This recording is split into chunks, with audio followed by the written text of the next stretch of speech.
Matahari fajar terbit di atas perbukitan, sikapnya yang cemerlang menyinari pepohonan dan lengkap sejauh bermil-mil. Bulan masih melayang di langit, menolak melepaskan wilayah udaranya. Awan bergerak seperti domba yang merumput di langit biru, angin mendorongnya seolah membantunya. Banyak makhluk di bawah bangun dan memulai hari lain, namun banyak yang tidur karena belum waktunya mereka di bawah sinar matahari. Pohon-pohon cemara dan pohon-pohon ranting berdiri terang seolah menerima cahaya, dan mereka berdiri tegak dan megah, tak tergoyahkan bahkan di tengah angin. Saat itulah seorang pria, tidak berbeda dari pria lain, berjalan di jalan yang penuh alami, diciptakan oleh ribuan orang sepertinya. Dia berjalan dengan gaya berjalan lurus dan benar, tetapi menundukkan kepalanya seolah-olah dia tidak ada apa-apanya dibandingkan dengan Ibu Pertiwi dan hasil karyanya. Dia tiba di tempat terbuka kecil dan berdiri di sana, menghirup udara segar bersama dengan aroma pohon pinus yang samar. Matanya terpejam. Dia mengenakan baju coklat dengan tangan ditarik ke atas, dan telinga ini suara berdesir tertiup angin, memberinya cinta dan kebersamaan yang jauh namun akrab.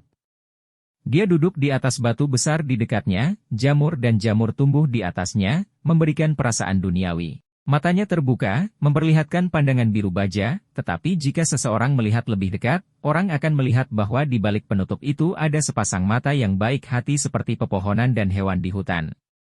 Dia melihat ke bawah dan menatap koloni semut yang berjalan di tanah. Berhenti setiap beberapa detik untuk membawa perbekalan penting kembali ke rumah mereka.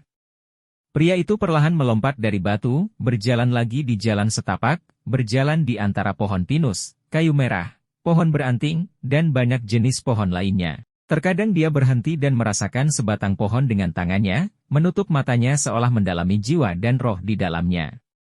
Beberapa saat kemudian setelah dia turun dari batu besar, dia tiba di air terjun, ada suara yang memercik, suara air yang deras menyerang indera pendengarannya. Dia bisa melihat genangan mata air terkumpul di dasarnya, dan dia dengan sengaja maju ke arahnya.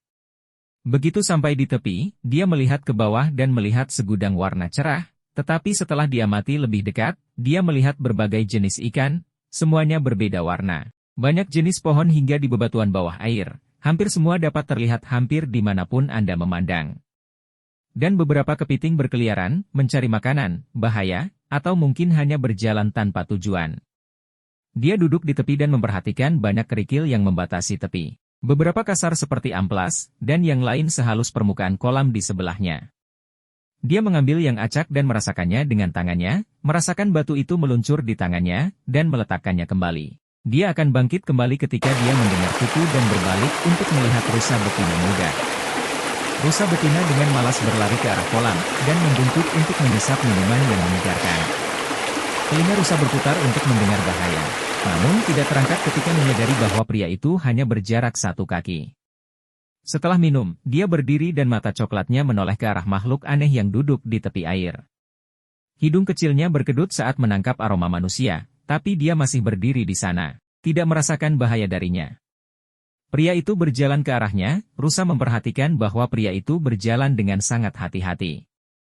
Dia kemudian menyentuh kepala rusa betina itu, dan itu menciumi tubuhnya.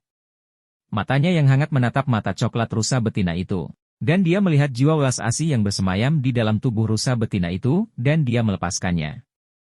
Rusa betina itu melompat pergi, dan lelaki itu memejamkan mata dan untuk sekali lagi, berpikir tentang bagaimana alam adalah seniman terhebat di dunia.